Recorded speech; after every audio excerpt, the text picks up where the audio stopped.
बॉलीवुड अभिनेता और पूर्व सांसद गोविंदा गुरुवार को मुख्यमंत्री एकनाथ शिंदे की अगुवाई वाली शिवसेना में शामिल हो गए। चर्चा है कि उन्हें मुंबई उत्तर पश्चिम में शिवसेना के उद्धव बालासाहेब ठाकरे के उम्मीदवार अमोल कीर्तिकर के खिलाफ मैदान में उतारा जा सकता है।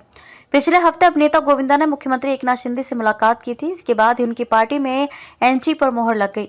आखिरकार गुरुवार को उन्होंने भगवा थाम लिया और एकनाथ शिंदे के नेतृत्व में जिम्मेदारी निभाने का संकल्प लिया। शिंदे ने अंदर आते ही गोविंदा को स्टार प्रचारक घोषित कर दिया। दरअसल गोविंदा ने बीजेपी के राम नाईक को हराया था। एक दिन पहले हेगड़े से मिले थे गोविंदा। इससे पहले गोविंदा ने बुधवार रात शिवसेना पदाधिकारियों और पूर्व विधायक कृष्णा हेगड़े से मुलाकात की थी। हेगड़े ने कहा था कि गोविंदा ने राष्ट्रीय स्तर पर काम करने की इच्छा जताई थी। गुरुवार को औपचारिक रूप से शिवसेना में शामिल होने के बाद गोविंदा ने मुख्यमंत्री को धन्यवाद देते हुए कहा कि वे 14 साल के जंगल के बाद सक्रिय राजनीति में प्रवेश कर रहे हैं।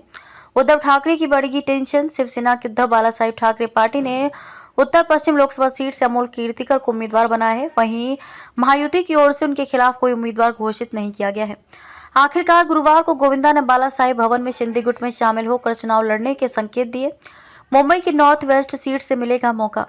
दरअसल मुंबई की नॉर्थ वेस्ट सीट से सांसद गजानन कीर्तिकर फिलहाल शिंदे गुट में है, इसलिए यहां ये सीट शिंदे गुट के लिए छोड़ी जाएगी। लेकिन गजानन कीर्तिकर की उम्र को देखते हुए उन्हें दोबारा मौका नहीं दिया जाएगा।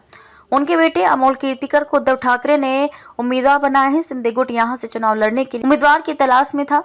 ऐसे में गोविंदा की पार्टी में एंट्री से उनका चुनावी मैदान में होना तय है। गोविंदा ने की एकनाथ शिंदे की तारीफ। एकनाथ शिंदे की अगुवाई वाली शिवसेना में शामिल होने के बाद गोविंदा ने कहा कि जब से एकनाथ शिंदे मुख्यमंत्री बने हैं, मुंबई में सौंदर्यीकरण बढ़ गया है, विकास कार्यों की गति बढ़ी है। मैं उनसे काफी प्रभावित हूं। गोविंदा ने कहा कि मुझे खुशी है कि मुझे उनके नेतृत्व में काम करने का मौका मिला। प्रधानमंत्री नरेंद्र मोदी की तरह एकनाथ शिंदे की छवि साफ सुथरी है। गोविंदा के शिंदे ने किया वेलकम। मुख्यमंत्री एकनाथ शिंदे ने कहा कि जमीन से जुड़े और सभी समुदायों के बीच लोकप्रिय गोविंदा का पार्टी में स्वागत करते हैं और उन्हें बधाई भी देते हैं। हम जो करते हैं उससे वे प्रभावित होते हैं। शिंदे ने कहा कि वे बिना किसी शर्त के शिवसेना पार्टी में शामिल हुए हैं।